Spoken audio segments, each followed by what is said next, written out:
Welcome back, everybody. Welcome back to the Canyon. And I should say, just thought of this, if this is your first time here and you were attracted by a review of the Hobbywing Quicrun Fusion SE, hey, it's nice to have you aboard. So if you've been here before, you know who tests this, because I have to embrace the alliteration of an SE and an SE. Yes, it is already taken out of the box. We skipped past that part because I had to get it mounted up. I had to wire a JST on because I run a direct power servo. Got it installed. Everything went pretty okay. Let me take a small segue here for a relatively small component of the viewing population, which is owners of SEs. So if you own an Enduro SE, and like me, you see the opportunity to put an SE in an SE, you have to do that.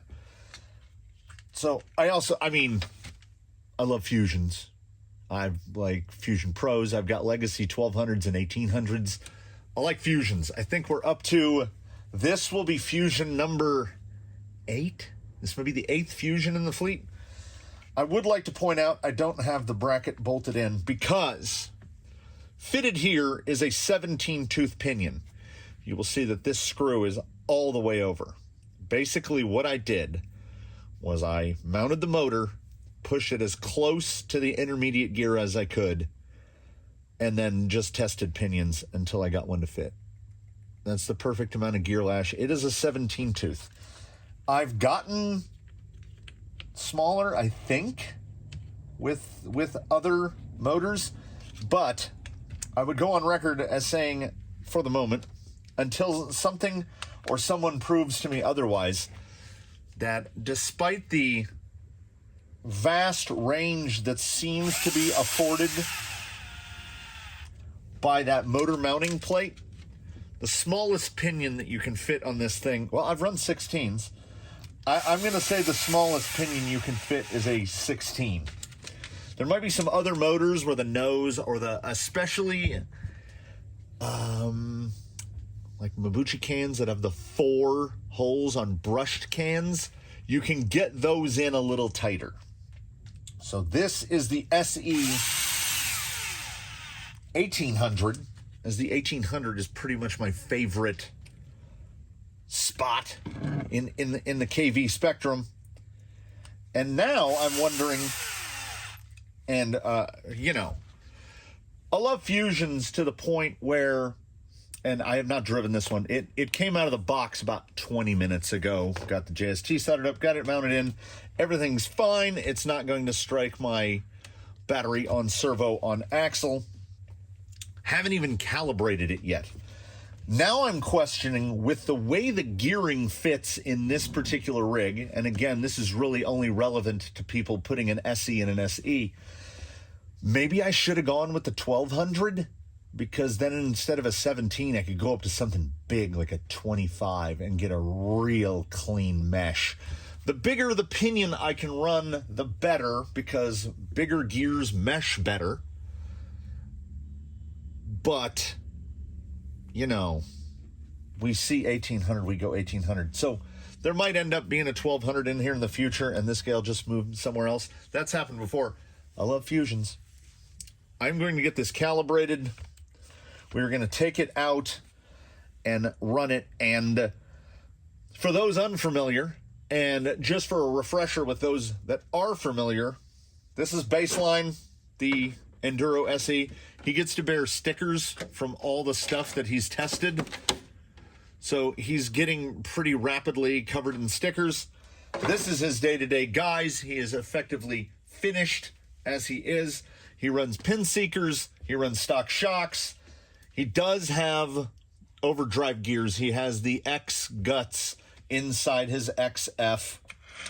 And I'm going to finish the thought that I started a second ago, which is, this is the testbed guy. So even though he is a relatively recent addition, he has not been a member of the fleet for even 2 weeks at the time of this recording.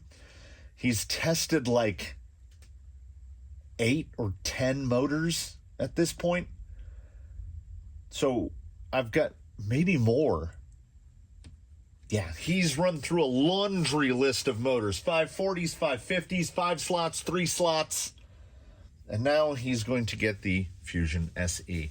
And I have a lot of mental and practical experience with what I call the legacy 1800 Fusion, which was the longer one that was like red and silver. I have 3 of those, and I love those a lot. And I can tell you that, you notice the small box does not include a program card. It uses the exact same program card as the original, the Legacy Fusion. And if you don't have one of those cards, I honestly don't know what to tell you. The Fusion Pro also uses the Legacy card, but they give you a little sticker that goes over it to add the additional parameters that are in the Pro. This guy has the 9 parameters, the same as the old 1200s and 1800s, the new 1200 and 1800, same stuff. And for the purposes of testing, I'm not going to adjust anything. I'm not even going to attach the card to it. There's the guy, Quicrun Fusion BL Sys or Crawler 540 spec. 9 parameters. I think they have both drag brake force and drag brake rate like right in the middle. And with how much torque these generally produce, that's fine. And they do set max reverse to 100, which is not my cup of tea. But we're going to leave it there for purposes of testing. I would have calibrated this before I started this spiel, but I forgot to get the radio down. So I'm going to do that. And then we're going to cut away, and then we'll be outside, and I'll be driving this. And I will give you the thoughts in the spirit of the quick view, which is this is a review of how does this thing fit? How does this thing work? I don't have the time to give you durability, longevity, etc., etc. Are you getting what you pay for, knowing that this is an all-in-one brushless system with a 40 amp internal speed control in there? I can't tell you about the BEC, unfortunately, because I'm running a direct power servo. But my recommendation is to virtually everyone on the planet, just go to direct power servos. They're like $50 now, and you get so much torque for so little money. Anyway, calibrations, and then we're going to run it through its paces. I'm going to take it to different obstacles. We're going to go around the canyon to wherever giant puddles aren't standing, and I'm going to give you my impressions based on a fairly well-painted mental illustration of Legacy 1800, good to medium to cheap brushed motors, 3-slot and 5-slot, 550s. I have always felt that it's about the length of a 550, but it's got a 540 rotor in there because there has to be a speed control in there as well. This is I think it's I think the Pro, the new Fusion Pro, I think is an 80 amp, and this one's only a 40. So let's see if that makes a difference. This guy is pretty light. He's under 6 pounds, ready to go. He's not modded that much from stock. But that's enough talking. Let's do wheeling and then talking at the same time. Even the clock says it's time to go outside. We will begin here in our small break of the deluge of the atmospheric river. I place a great amount of value on the drive, and by drive I mean driving this from the shop to the course, the 80, 90, 100 feet or whatever it might turn out to be. I can honestly tell a lot about how something is going to perform based on just that 30 seconds of travel from the shop to the course. This thing is super punchy, like really punchy. The throttle modulation is what I have come to expect of Fusions. Let's see if we can get over that kidney bean of a rock there. I can modulate it really well. It feels very Fusion-like, but I have to be very careful tipping into reverse because it is positively punchy. I did, wisely enough, I put the program card in my pocket here, and I did indeed have to hook it up because I had to switch the motor to counterclockwise rotation because it's it's the XF. The drag brake is everything one would expect. It is electronic anchor status. Let me give you a little transitional bumping where you're at a point in throttle, like you're trying to get up, and then so it comes on. There's the linearity it's really there. Now I can tell you, based on my mental picture of a pro, it's much more brute force. I don't feel here, open wheel stuff. This is a tire testing surface right here. We're fighting for grip. Yeah, it has really got some zoot to it. On this surface, I don't notice the loss of available amps. Oh, that's a lot of reverse. The drag brake is bonkers.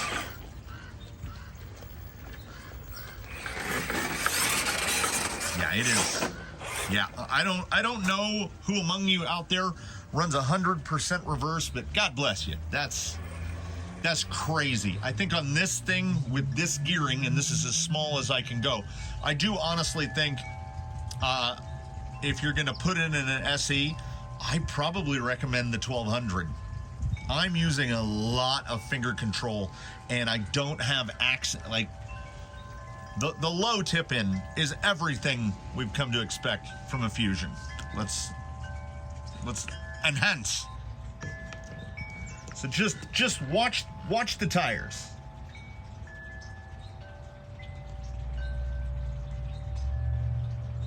So I'm breaching onto the obstacle. I'm basically steady state holding the trigger. I wish I could give you some sort of percentage as to how hard I'm pulling the trigger, but this thing is hooked up to an absolutely vintage Airtronics MX Sport, which, by the way, eats batteries. I don't know if it's its age or what, but it is eating the 8 AA batteries that are in it. So the low speed, this is why us Fusion addicts and converts, this is why we love a Fusion. Look at the rear tires just slipping so slightly. And then because it's a Fusion,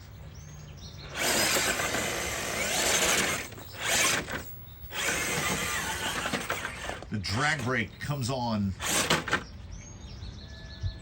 as close to instantaneously as one can imagine. Yeah, that 100% reverse is too much. Trying to get it into a spot here. I want to get it loaded up a little.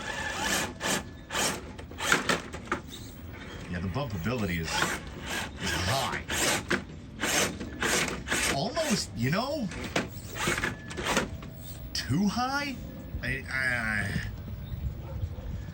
And like I say, the FOC or whatever voodoo technology in there, the tip, that initial tip is so nice and slow. You can get such a creep in it. Just place the tire where you want it. It's maximum maneuverability. It really is. But I will definitely say, compared to, say, the Pro, if you have experience with the Pro, it is not remotely as smooth. The Pro, at double the price, I don't want to go so far as to say that it's twice as smooth, but it's close, because you can use real low finger pressure like that. I can do that. But that's just the pressure of my fingernail on the trigger. If you if you give this the amount of gusto that one would traditionally be accustomed to giving, like a brushed system,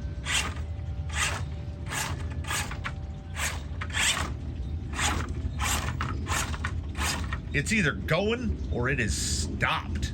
That drag brake comes on like throwing an anchor out of the window. It is full-blown electronic anchor status, and I've tested brushed motors of all varieties, 550s, you name it. A 550 on an 80 amp doesn't clamp this hard. It will hold in any position. It's effectively, it's trying to outhold gravity. You will see no rotation of the tire. Any slide it does on its way down is just, there isn't enough traction in the surface. It's kind of crazy how strong that drag brake is. So I do wish I could go down at least a tooth, maybe 2 teeth. So I think the 1200 actually probably a better match, which I think is fantastic because those really low kV guys tend to be more readily available. I had to wait almost 2 weeks to get this one directly from Hobbywing. You can watch it. Ooh. Yeah, I will be pulling the programming card out of my pocket. I literally need to turn everything down. That's how hard this thing hits out of the box. The drag brake, and I've never thought I would be in the position to say this, the drag brake might be too aggressive, both the force and the rate, and it needs, if there's something akin to punch, what do we got? Drag brake first, drag brake rate, reverse first. No, we can't dial the punch down. Yeah, it's so strong. To be fair, the last motor that I tested in this, the motor that came out to make room for the SE, was a 33 turn 5 slot, which did not have anything on the same continent as the amount of initial torque that this thing does.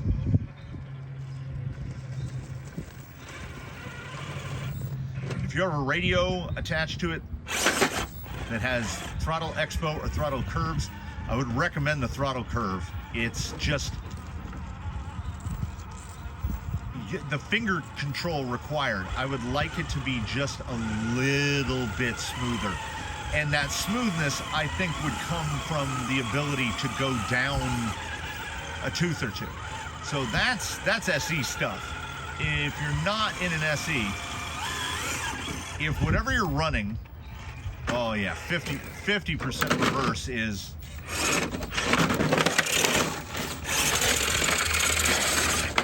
way better, way better.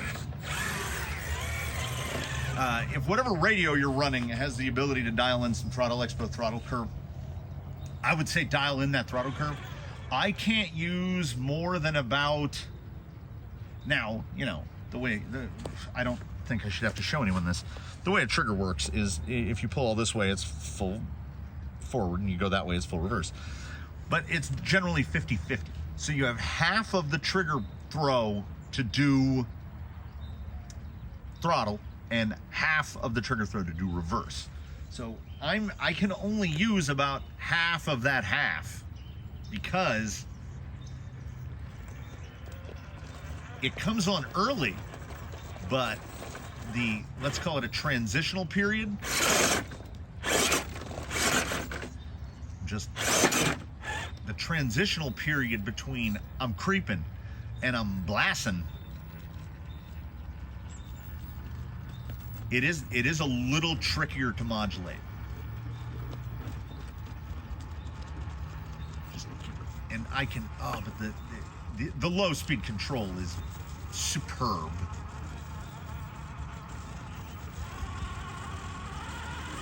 A little more. got a little wild. Oh yeah, 50%. Yeah, that was nice. 50% reverse is definitely where it's at with this guy. I turned the drag brake rate down to 3, from 5 to 3. I left force at the same because it's at half. This is half, and it will hold this thing like it's planted. Oh yeah, buddy. Oh, that was good. That was nice. That was good and nice. This radio may border on the ancient. I found it in a drawer. Hadn't been used in over a decade. Pin seekers continuing to surprise me. Yeah, finishing the thought. So it turns out, even this old guy, look at that, some Throttle Expo. Minus 20% Expo really softens that initial punch. But you can still get yourself into trouble.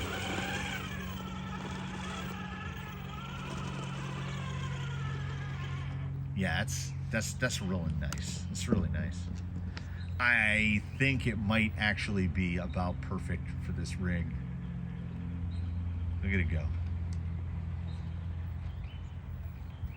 And for me, actually, you know what? That's a little 20% Expo had turned it down a little too much. So it needs so little. Like I said, I think 1 tooth on the pinion, which is a problem, if it is a problem, that will only affect SE owners and operators.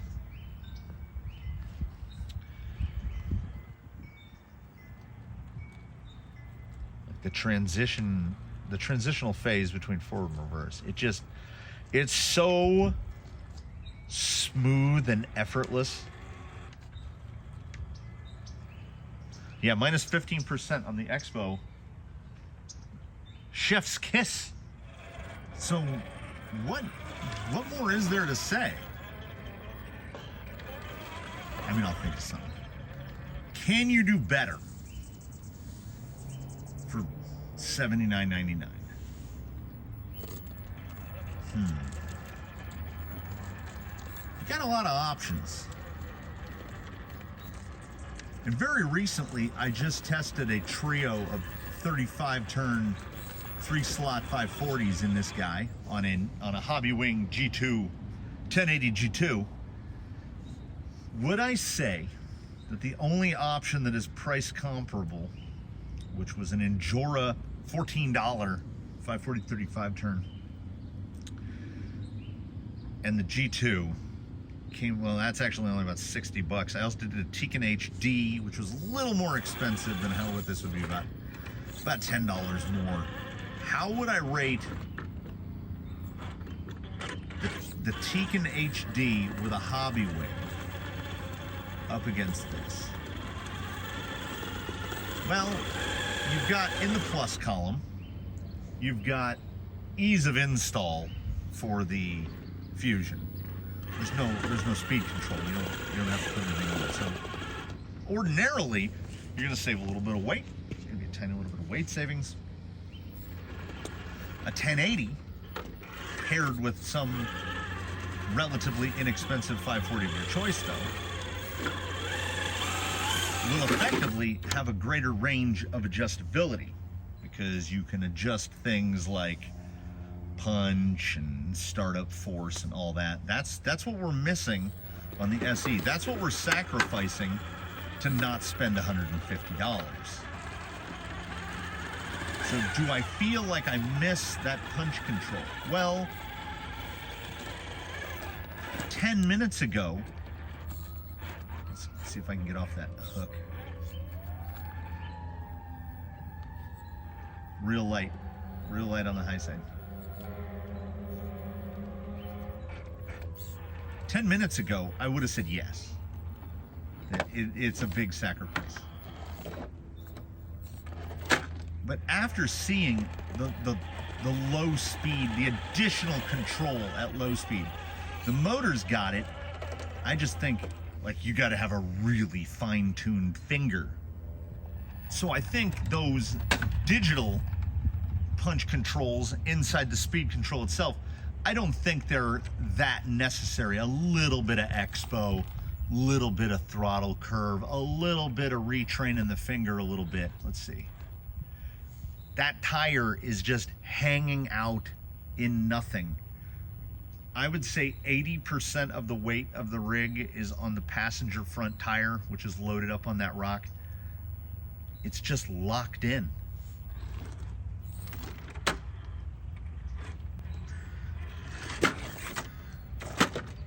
It's okay. Let's rattle this down a little. Let's drill this down a little finer. Would I regret buying this at the everyday price that it's at 80 bucks? Absolutely not. I don't think you're gonna get anything, that bumper, I don't think you're gonna get anything performance-wise to match this at the price point. Do I think it's as good as a Fusion Pro? Now, is it as good as a Legacy 1800? It really does feel different. There's a very different trigger feel. There's a different torque profile. It does feel like a different thing. Does it feel closer to the Pro than the old 1800? Honestly, I don't know. I'm not sure that it does. I know this though.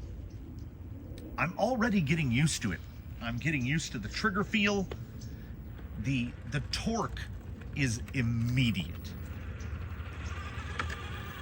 It's just that I've referred to very powerful but very smooth brushless systems like the Fusion Pro. I've referred to them as a silken hammer, and this is not a silken hammer. This is a hammer, right? You can use a hammer with great efficiency and finesse, but it is still a hammer. And I think for someone driving one of these is a perfect recipient for what the Fusion SE offers. It's so much torque. It's easily the amount of torque that you would get out of a Castle 1406 and whatever speed control it's hooked up to. Easily. There's so much torque. Drag brake rate at 3 and now if you're a person that likes a little bit of softness and less immediacy, this might not be for you. This thing is, when do you want the torque? Now. How much of the torque do you want? All of it. That's this thing. There's that low speed. You can creep this thing, but just around the corner is all the power that's on tap. And if I was blind testing this, I don't know if I would be able to tell you what was in it. 25 minutes ago, I had not driven a Fusion SE.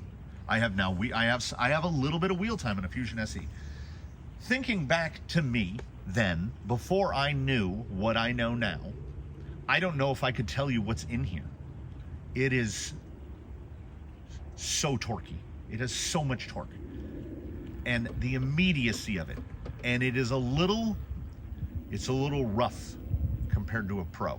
So when you're paying double the money for a Pro, that's what you're paying for. Much like a result that I arrived at in the 35 turn Comparo.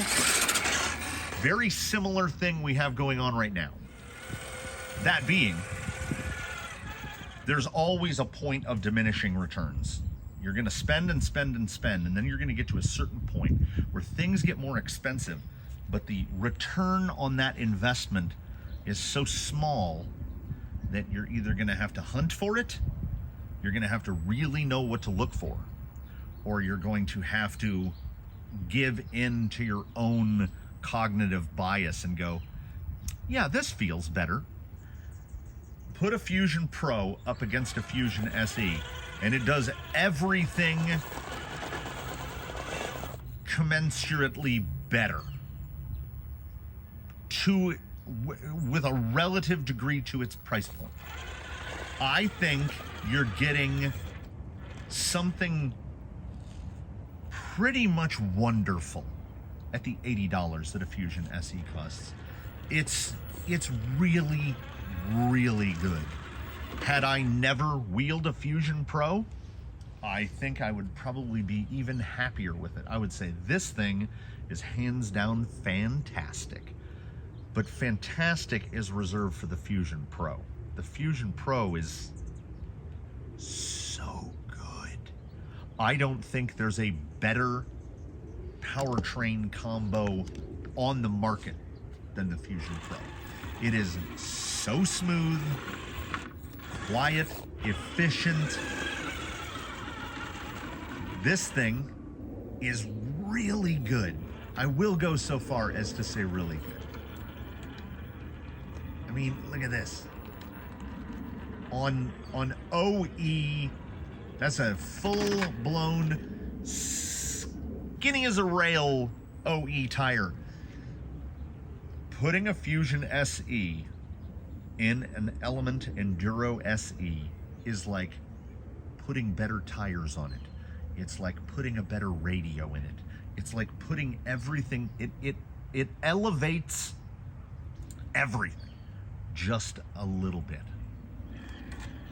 It's so good that it's only in this moment that I wish I wasn't as familiar with the Fusion Pro as I am. So I guess that will be the ultimate, that's the ultimate, the closure on this.